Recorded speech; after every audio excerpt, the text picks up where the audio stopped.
اب دیکھیں کتنی آسان سی بات ہے کہ اللہ تبارک و تعالیٰ کہہ رہے ہیں کہ جو ہدایت پانا چاہے تو میں اس کو ہدایت دیتا ہوں، لیکن جس کو گمراہ کر دوں تو پھر اگر میں ہی گمراہ کر دوں تو وہ کیسے آئے گا ہدایت کی طرف، جس کو اللہ ہی گمراہ کر دے۔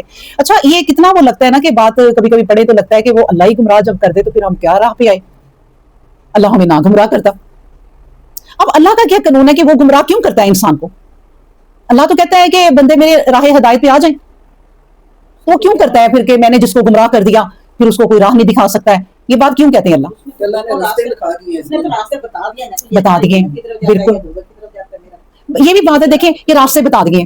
اب جو قرآن کی طرف آئے گا اللہ اسے آہستہ آہستہ اس کا شوق دیکھے گا، اس کی طلب دیکھے گا، اس کی طلب کے مطابق اسے دینا شروع ہو جائے گا۔ ایک بندہ ہے جو اس نے کبھی طلب ہی نہیں کی، طلب کی تو دنیا کی، یہ چاہیے وہ چاہیے وہ چاہیے۔ اللہ کوئی 40 سال دیکھتا ہے، تقریباً 40 سال اللہ دیکھتا ہے۔ عمر کتنی ہوتی ہے؟ کوئی 50 60 70 سال، چلو 40 سال، پھر بھی اللہ اسے موقع دیتا ہے کہ شاید یہ میری طرف لوٹ آئے، تو وہ نہیں لوٹ کے آتا۔ جب اللہ کو پتا ہوتا ہے کہ اب اس نے لوٹ کے نہیں آنا تو پھر اللہ کہتا ہے، اللہ کو دیکھیں یہ نہیں کہ اللہ نے مہر لگا دی ہے، یہ بھی میں آپ کو بتاؤں، ہم کہیں گے اللہ نے جب مہر لگا دی، نہیں، اللہ کو پتا ہے کہ اس نے، میں آپ کو بتاؤں یہ باتیں سمجھنے کی کس طرح ہے۔ اللہ کے پاس جو ٹائم ہے نا، اللہ کے پاس اس میں اگر جا کے مثال کے طور پہ کھڑے ہو جاؤ نا، تو اس ٹائم میں جو ٹائم اللہ کے پاس چل رہا ہے، اس ٹائم میں نا اللہ یہ اینڈ تک انسان کو دیکھ رہا ہوتا ہے۔ ایک ہی وقت میں حال، مستقبل، ماضی، تینوں چیزیں اللہ کے نا سامنے ہوتی ہیں۔ وہ وقت ہی ایسا ہے، کہتے ہیں نا وقت کی کوئی سپیڈ یا کوئی ایسی کہ آپ کہیں بھی جا سکتے ہیں ماضی میں، یہ تو اللہ کے پاس تو ہے۔ یہ نہیں کہ اللہ نے کوئی جان بوجھ کے اس پہ مہر لگا دیا کہ یہ تو بات ہی نہیں سن رہا، اللہ نے اس کے نا ساری چیزیں اللہ کے سامنے آ گئی ہیں، اللہ نے اس کو دیکھا ہے کہ اینڈ تک نہیں یہ مانتا، اور اس نے نہیں مانا۔ پھر وہ اللہ کہتا ہے کہ ایسے لوگوں پہ اللہ کی ایسے ہے جیسے مہر ہی لگ جاتی، اس پہ مہر پھر لگا دی ہے۔ تو اس لیے اللہ تبارک و تعالیٰ نے کہا کہ بس جس کو پھر اللہ ہی راہ نہ دکھائے اس کو کون راہ دکھائے گا؟ پھر راہ تو اس کو دکھائے گا کہ جو راہ دیکھنا چاہے گا۔ کئی اندھے ہیں وہ جو راہ دیکھ لیتے ہیں، کئی آنکھوں والے ہیں راہ نہیں دیکھتے، کئی اندھے اپنی آنکھوں دل کی بصیرت سے سب کچھ دیکھ رہے ہوتے ہیں۔ کتنے لوگ ہیں، کوئی کروڑوں خربوں لوگ اس وقت، میں کیا گنتی بتاؤں، وہاں گنتی ختم ہے کہ حشر کے دن اندھے اٹھیں گے اور اٹھتے پٹیں گے کہ یہ کیا بات ہوئی اللہ، ہماری تو آنکھیں تھیں، ہم تو دنیا میں ایسے پھرتے تھے، آپ نے ہمیں اندھا کر کے اٹھایا۔ اللہ کہے گا کہ بھائی جب تم دنیا میں پھرتے تھے نا تو ان آنکھوں سے تم اندھے ہی رہے، میں نے تمہیں آنکھیں دی اتنی قیمتی کہ دنیا میں کوئی آنکھیں نہیں بنا سکتا تھا کہ کوئی اس سے نظر آ جائے، لیکن تم نے ان آنکھوں سے دیکھا ہی نہیں، تو جو دیکھے ہی نہ، جو سمجھے ہی نہ، جو سنے ہی نہ، وہ گونگے بہرے اندھے ہی ہوئے نا۔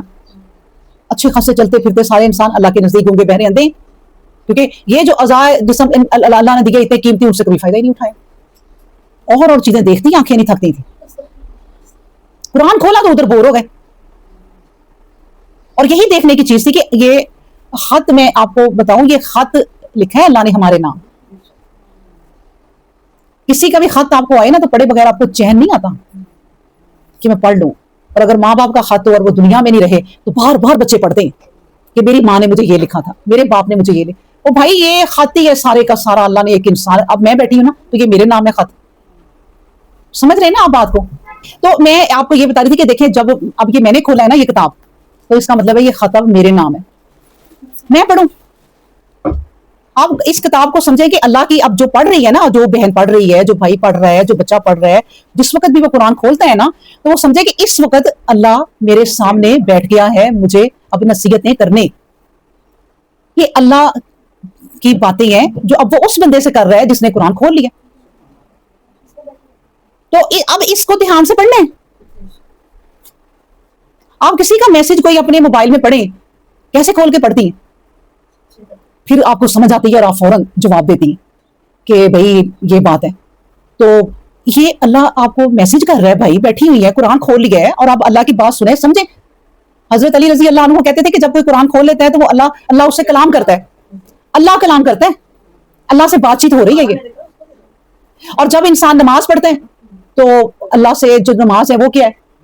ملاقات، کہ ملاقات کا 5 ٹائم وقت جو ہے نا وہ کوئی آپ کا یہ وزیر اعظم، کوئی پرائم منسٹر 5 وقت آپ کو ٹائم دیتا ہے کبھی کہ آ جاؤ اپنے مسئلے مسائل آ کے مجھے بتا دو؟ اور اگر وہ ایک ٹائم بلائے نا تو ہو یہ پوری دنیا دوڑ کے جائے کہ ہمیں بلایا ہے تو اب ہمارے مسئلے حل ہوں گے. تو بھائی اس ذات نے کچھ سوچو کہ تمہارے لیے 5 وقت ملاقات کا ٹائم رکھ دیا ہے, اور جب آپ کسی پرائم منسٹر سے ملتے ہیں تو کیسے آپ ملتے ہیں؟ اٹینشن. تو کہیں میں اس رب سے ملنے لگی ہوں کھڑی ہو کر, تو اب میں نے کیسے ملنا ہے اس سے؟ آپ خود سوچیں. اور اس سے اب میری بات چیت ہونی ہے تو میں اپنے مسئلے مسائل بیان کر دوں. ہمیں نا حشر کے دن میں آپ کو بتاؤں بڑا افسوس ہونا ہے کہ میں نماز میں کھڑی ہوئی تھی تو اللہ نے کہا تھا کہ میں تو سننے کے لیے تمہارے آگے بیٹھ گیا تھا, تم نے کچھ مانگا ہی نہیں. میں تو ہر وقت دینے کو تیار بیٹھتا تھا, تم تو رٹی رٹائی نماز پڑھ کے یہ دوپٹہ لپیٹا وہ پھینکا اٹھ کے وہ گئی.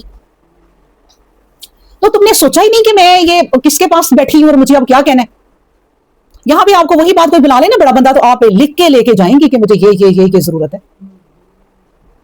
ہماری گلی کو, ہمارے علاقے کو یہ ضرورت ہے. اللہ 5 وقت بلا رہے ہیں اور اس کو آپ اپنے مسائل بتا ہی نہیں رہی, اور اس کو صحیح طرح آپ کر ہی نہیں رہی اس وقت کو یوز کس طرح کرنا چاہیے. اس لیے اللہ تبارک و تعالیٰ کہتے ہیں کہ پھر یہ بات ہے کہ جب کوئی گمراہ ہو جاتا ہے نا تو پھر اس کو راہ راست کوئی نہیں لا سکتا. 5 وقت پڑھ کے بھی جو گمراہ رہا, 5 وقت نماز پڑھ کے بھی جو گمراہ رہا, تو پھر کیا کون لائے گا اس کو راہ راست؟ جو قرآن کھول کھول کے پورا سپارہ پڑھتی رہی اور وہ کہتی رہی کہ میں نے تو پڑھ دیا, حق ادا کر دیا, لیکن اللہ نے کیا کہا وہ خط پڑھا ہی نہیں کہ پیغام کیا ہے اس میں وہ پتہ ہی نہیں, اور ایسی زندگی گزار دی. اور اتنی قیمتی زندگی, جس کے اتنی زندگی جتنی آپ کو دی تھی نا, اور اس کے بل بوتے پہ آپ کو وہاں جا کے ایک بہت بڑی جنت ملنی تھی, تو وہ آپ نے اپنی جو زندگی ہے وہ غلط استعمال کر لی, وقت کا غلط استعمال کر لیا. وہ پھر کہتے ہیں نا it's no use crying over spilt milk. جب آپ نے اب کیا آپ پچھتائے کیا جب چڑیاں چگ گئیں کھیت, تب یہ پٹیں گے ہم کہ یہ کیا ہو گیا. فائدہ اٹھا لو اس وقت کا, اس زندگی کا. نبی کریم صلی اللہ علیہ وسلم نے کہا اس وقت کا فائدہ اٹھا لو کہ گزر جائیں, اس صحت کا فائدہ اٹھا لو کہ بیمار ہو جاؤ, اس زندگی کا فائدہ اٹھا لو کہ موت آ جائے. یہ بیماری سے پہلے پہلے کرو نا, یہ ساری نمازیں, قرآن, عبادت, عمرے, حج. بیمار ہو گئے تو پھر تو اللہ اللہ کرنا ہی ہے. ادھر بیمار ہوئے اور ادھر اللہ یاد آیا اچھی حالت میں. اللہ نے کہا پھر اگلی جو آیت ہے نا, میں آپ کو بتاؤں پوری انسانوں کی زندگی کا نچوڑ ہے, آدم علیہ السلام سے لے کے دنیا کے آخری انسان تک کے لیے اور سارے پیغمبروں کے لیے. اللہ نے وہ آیت کیا کہہ دی ہے, آیت نمبر 30. اس پہ آپ غور کر لیں خود بھی, آپ نا آیت پہ خود غور کیا کریں میرے ساتھ ساتھ, اور مجھے کچھ خود بھی بتایا کریں. دیکھیں اللہ نے کہا ہے آیت نمبر 30 میں فَآقِمْ وَجْهَكَ لِلدِّينِ حَنِيفًا. فَآقِمْ بس قائم ہو جاؤ, کھڑے ہو جاؤ. کدھر؟ وجہ کا, اپنے چہرے کو ادھر کر لو. کدھر؟ للدین حنیفہ, دین حنیف کی طرف. اور حنیف کا کیا مطلب ہوتا ہے؟ سیدھا, کوئی بل فریب نہیں ہے اس دین میں. اور حنیف کا مطلب ابراہیم حنیف بھی ہے, ان کا دین بالکل حنیف تھا, سیدھا تھا. اس دین کی طرف اے لوگوں اپنا رخ پھیر لو. اور پہلے یہ بات کہی جا رہی ہے اے پیغمبر آپ اپنے چہرے کو اصل دین کی طرف موڑ لیں. اس کے بعد پھر عام پوری دنیا سے خطاب ہے کہ اے لوگوں اپنے چہرے کو, مطلب چہرے کا کیا مطلب ہے؟ اپنے دل کو, دماغ کو, اپنی زندگی کو اس کی طرف موڑ لو. دل دینی, اس دین کی طرف. حنیفہ جو حنیف ہے, جو بالکل سیدھا دین ہے, اس کی طرف موڑ لو, اپنا رخ اس طرف کو کر لو. کیوں؟ اور یہ دین کیسا ہے؟ فطرت اللہ التی, یہ دین جو ہے نا یہ فطرت پر ہے, اللہ کی فطرت پر, اللہ کی فطرت پر. اللہ تی فطر الناس علیہا, اور جس پر اس نے اپنے بندوں کو بنایا ہے. اس فطرت پر اللہ نے اپنے بندوں کو بنایا. آیت دیکھیں بڑی سمجھنے والی ہے اور آسانی سے آپ سمجھ جائیں گی کہ اللہ تبارک و تعالیٰ کہتے ہیں کہ جب میں نے اے نبی بچہ پیدا کیا نا, کوئی بھی, میں نے دین حنیف پر پیدا کی. اس کی نیچر میں, اس کی فطرت میں یہ دین حنیف ہے اور کچھ نہیں. ایک صاف کورے کاغذ پہ, ایک صاف تختی کے اوپر دین حنیف ہے بس.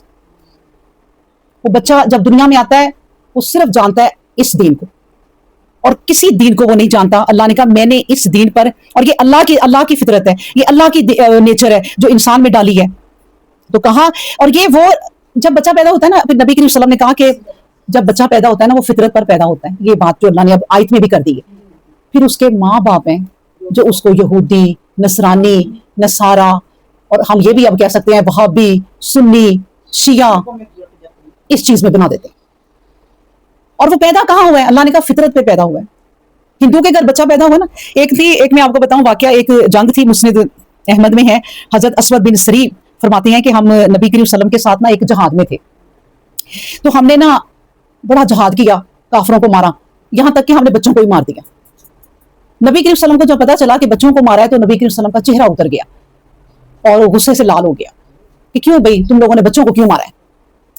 وہ کہتے ہیں کہ میں نے نبی کریم صلی اللہ علیہ وسلم سے کہا, نبی کریم صلی اللہ علیہ وسلم بچے بھی تو کافروں کے تھے. نبی کریم صلی اللہ علیہ وسلم نے کہا یاد رکھو کوئی بچہ کافر نہیں ہوتا, دین حنیف پر پیدا ہوتا ہے, پھر اس کے ماں باپ ہیں جو اس کو نصرانی, یہودی, جو مرضی بنا دیتے ہیں. اور کسی بچے کو نہ مارو کبھی کسی جنگ میں, اور نہ کسی عورت کو مارو. جنگ کے بھی کوئی اصول بتا دیے. تو اس لیے یہ زندگی جو ہے نا, میں آپ کو بتاؤں اس طرح گزارنی ہے ہمیں. نبی کریم صلی اللہ علیہ وسلم نا ایک جہاد سے مجھے یاد آ گیا کہ ایک جہاد کر کے آئے ہیں واپس نبی کریم صلی اللہ علیہ وسلم. تو صحابہ کو پتہ کیا کہہ رہے ہیں, کہتے ہیں سنو ہم لوگ جہاد اصغر سے جہاد اکبر کی طرف جا رہے ہیں. صحابہ نے کہا کہ ہم تو جہاد کہاں رہے ہیں, اب کون سے جہاد اکبر کی طرف جانا ہے. نبی کریم صلی اللہ علیہ وسلم نے کہا یہ جو زندگی کا جہاد ہے نا, یہ جہاد اکبر ہے. وہی بات دیکھیں نا, ہر وقت اپنے آپ کو کنٹرول کرنا, اللہ کی حدود کو جاننا اور پھر اس حدود سے باہر نہ نکلنا. ہم تو چھوٹی چھوٹی چیزوں پہ اپنے آپ کو بیچ دیتے ہیں, میں آپ کو بتاؤں. اس لیے اللہ نے یہ اتنی روشن آیتیں کر کے سمجھائیں گے ہمیں کہ دیکھو اس دین حنیف پہ رہو, وہ سیدھا دین ہے, اس میں کوئی بل فریب نہیں ہے. اب اس میں کیا بل فریب ہے مجھے بتائیں, آپ قرآن کھولنا, اس کو سمجھنا, اس پہ غور و فکر کرنا بس, اور پھر اس کے مطابق اپنی زندگی کو گزارنے کی کوشش میں لگے رہنا. یہ جہاد اکبر ہے. جہاد اکبر بھی ہو گیا, سب سے بڑے جہاد میں ہم پڑے ہوئے ہیں, اور اس میں کامیاب اگر ہو گئے سوچیں تو انعامات کس کو ملنے ہیں, ہمیں ملنے ہیں, اور تو کسی کو نہیں ملے نا. نبی کریم صلی اللہ علیہ وسلم نے کہا سنو اس دنیا میں رہتے ہوئے اس جنت کی تیاری کر لو جو زمین و آسمان سے بھی زیادہ وسیع ہے. ایک بندہ ہوگا نا حشر کے دن, تو نہ جنت میں گیا نہ جہنم پہ, وہ ویٹنگ پہ دروازوں کے باہر بیٹھا ہوا ہے. تو اب اس چیز کے انتظار میں وہ بیٹھا ہے نا, تو وہ سوچ رہا ہے کہ بھائی وہ جو ادھر دوزخ ہے نا, اس سے بہتر ہے ان دروازوں کے آگے بیٹھنا. اللہ نے اسے کہا کہ بتاؤ تمہیں کتنی جنت تم لوگے. انہوں نے کہا اللہ میں تو یہاں بھی خوش ہوں کہ میں جہنم میں تو نہیں نہ گیا. تو اللہ نے کہا دیکھو تمہاری میں جنت تمہیں دیتا ہوں, اور تمہاری جنت ہے جس دنیا سے تم آئے ہو نا, اس سے 4 گنا بڑی ہے. یہ اس کی جنت ہے جو ویٹنگ پہ بیٹھا ہوا ہے, جس کے کچھ سوال جواب ہوں گے, جو پورے ہوں گے تو وہ اندر جائے گا. اس کی جنت ہے یہ. تو اس لیے نبی کریم صلی اللہ علیہ وسلم نے کہا بھائی اس دنیا میں آئے ہو تو اس جنت کی تیاری کرو جو اس کائناتوں سے بڑی وسیع ہے. آپ کو پتہ ہے نبی کریم صلی اللہ علیہ وسلم نے کہا کبھی وہاں پر کوئی بندہ اپنی جنت پوری نہیں دیکھ سکے گا. کوئی بندہ پوری زندگی, اور وہ زندگی کتنی ہے پتہ ہی نہیں ہے, کیونکہ موت اللہ تعالیٰ ایک مینڈا بلائے گا سب کے سامنے, فرشتوں سے کہے گا اس کو مار دو, اور جب وہ مار دیں گے اسے تو اللہ کہے گا کہ ہم نے موت کو موت دے دی. اب موت کوئی نہیں. اب سنیں کہ جب زندگی کفر میں گزاری ہوگی تو اس وقت وہ کافر نہ تڑپیں گے, وہ موت کے لیے روئیں گے, اور جنہوں نے زندگی پیاری گزاری ہوگی وہ خوش ہو جائیں گے. تو کم سے کم اپنے اوپر اللہ نے کہا ظلم نہ کرو, آ جاؤ میری طرف. آپ کو بتاؤں جتنے اللہ تبارک و تعالیٰ نے یہ دین حنیف کو پھیلانے کے لیے اس دنیا میں اپنے بندے بھیجے نا, پیغمبر, ایک سلسلہ جاری رکھا. وہ کیسے بیان کریں سمجھ نہیں آتا. آدم علیہ السلام سے لے کے جتنی دنیا ہوتی تھی نا, پھر یہ نہیں کہ اب میں یہاں رہ رہے ہیں ہم لاہور میں تو کوئی پیغمبر ہی نہیں ہے, پھر لاہور چھوڑ کے آپ یہ گجرا والے چل جاؤ تو کوئی پیغمبر ہی نہیں ہے. جتنے لاہور کے حصے ہیں, جتنے چھوٹے بڑے علاقے ہیں, ہر ایک میں پیغمبر ہوتا تھا. اتنے پیغمبر تھے کہ نبی اللہ تبارک و تعالیٰ کہتے ہیں کہ اے نبی ہم نے آپ کو سارے پیغمبروں کا نہیں بتایا,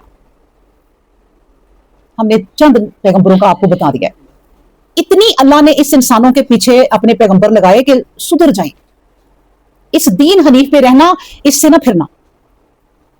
یہ نہیں کہ آپ کو ایک میں ایک کتاب لکھوں اور آپ لوگوں میں بانٹ دوں اور کہوں پڑھو خود ہی اس کو سمجھو. اللہ نے اپنے اگر دین حنیف بنایا نا تو پورے پیغمبر پھیلائے, اور ایک ایک وقت میں اس زمانے میں جو مشرکین ہوتے تھے کافر, کئی پیغمبروں کو قتل کر دیتے تھے. آج پتہ چلنا کہ 10-12 پیغمبروں کو انہوں نے مار دیا تنگ آ کے. کیوں ہمیں سمجھاتے ہو, ہماری زندگی میں کیوں دخل دیتے ہو؟ ایسے اللہ تبارک و تعالیٰ کہتے ہیں انہوں نے میرے پیغمبروں کو مارا. اچھا پھر بھی اللہ تبارک و تعالیٰ نے انسان کی زندگی کا ساتھ نہ چھوڑا. ہمارا تو ایک بندہ مر جائے نا تو ہم کہتے ہیں اللہ کرے اب اس کے سارے مرے, اور ہم چھوڑ دیتے ہیں وہ چیزیں ساری، لیکن اللہ نے کہا نہیں، پھر اور پیغمبر پے در پے یکے بعد دیگر پیغمبر بھیجے، یہاں تک کہ اس دین حنیف کو پھیلانے کے لیے پھر نبی کریم صلی اللہ علیہ وسلم آئے اور ان کو خاتم النبیین کرنے کے لیے اللہ تبارک و تعالیٰ نے یہ قرآن اتار دیا کہ یہ قرآن اب یہ میری پیغمبری ہے، اور میرے پیغمبر اب وہ پیغمبر، دیکھیں پیغمبر کیا ہوتا ہے؟ پیغام پھیلانے والا، اب وہ بندے بھی میرے بنیں گے جو اس کو پھیلائیں گے۔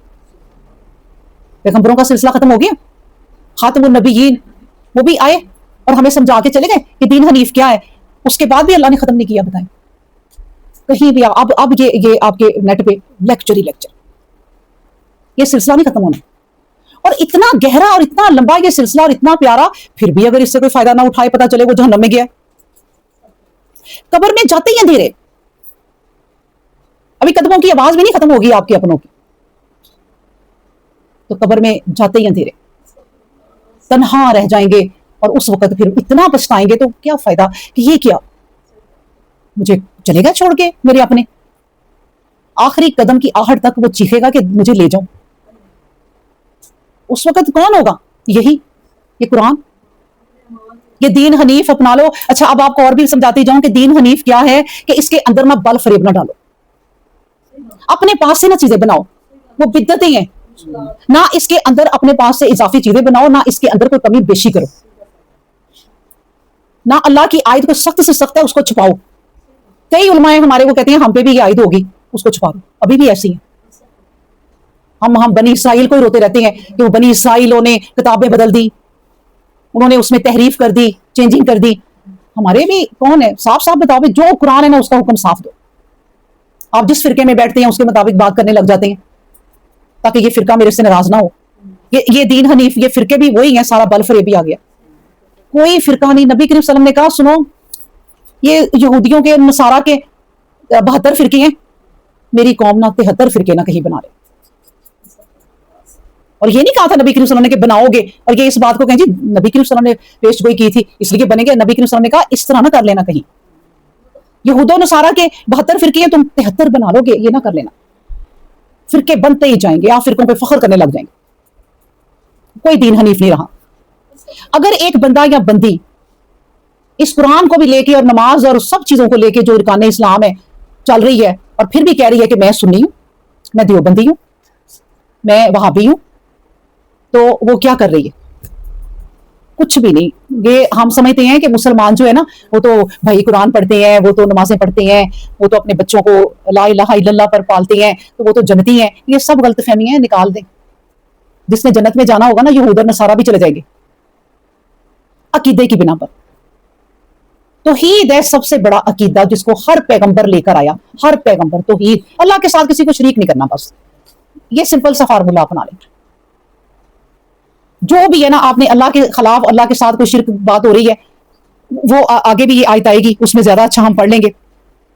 تو دیکھیں اللہ تبارک و تعالیٰ نے کہا کہ دیکھو میں بات کر رہی تھی کہ فطرت پر بچہ ہر کوئی پیدا ہوتا ہے، اس کے ماں باپ اسے بگاڑ دیتے ہیں، اللہ کا کوئی قصور نہیں ہے۔ میں آپ کو بتاؤں اگلی آیت میں، اسی آیت میں کہہ رہا لا تبدیل لخلق اللہ، اللہ کی جو خلقت ہے نا، جو اللہ نے ایک نیچر پیدا کر دیا، اس کو کوئی تبدیل نہیں کر سکتا۔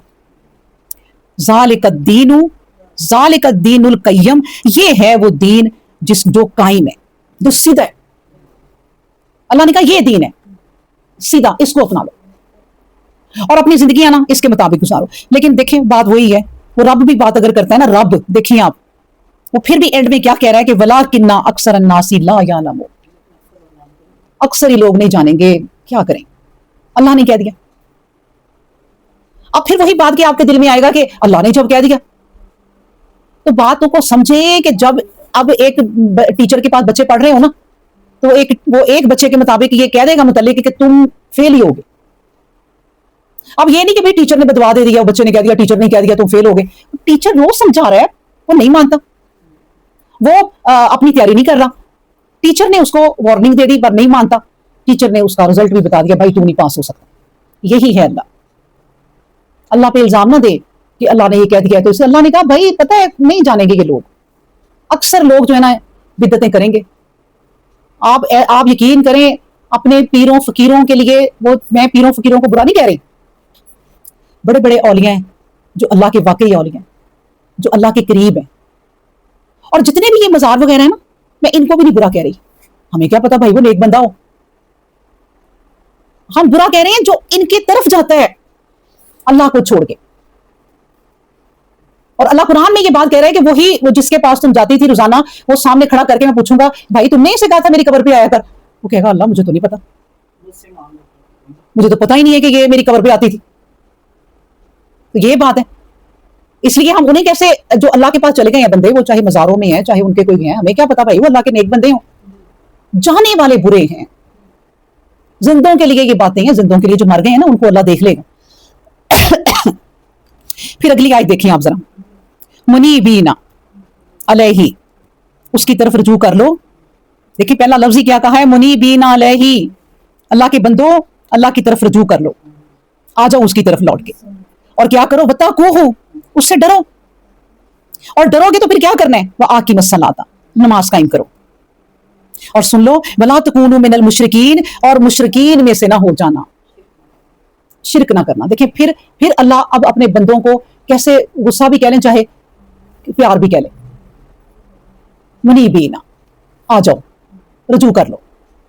پھر اللہ قرآن میں ایک جگہ کہتا ہے یا عبادی الذین اسرفوا علی انفسہم, اے میرے بندو اپنی جانوں پہ ظلم نہ کرو, ولا تقنطوا من رحمت اللہ, اور میری رحمت سے مایوس بھی نہ ہونا. کیسے ایک میں کہتی ہوں نہ کوئی میاں اپنی بیوی کو یوں کھینچ کھینچ کے لا سکتا ہے, نہ کوئی بیوی, نہ کوئی ماں, نہ کوئی بھائی, کوئی بھی نہیں, جو اللہ کھینچ رہا ہے بندوں کو بندوں کو بندوں کو, میرے بندے میرے بندے.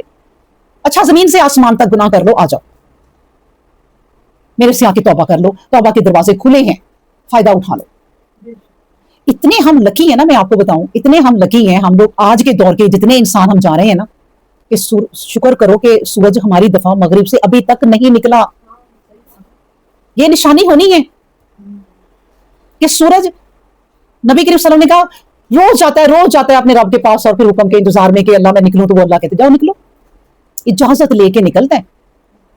پھر ایک دفعہ اللہ کہیں گے آج تم جدھر سے آئے ہو نا ادھر سے نکلنا, اور وہ رات کہتے ہیں 3 راتوں کے برابر ہوگی, ختم ہی نہیں ہوگی. اس رات کے بعد کسی کی توبہ قبول نہیں ہوگی. اللہ سے دعا کریں کہ ہم یہ چیز نہ دیکھیں, ہمارے لیے توبہ کے دروازے کھلے ہیں, توبہ کر لو.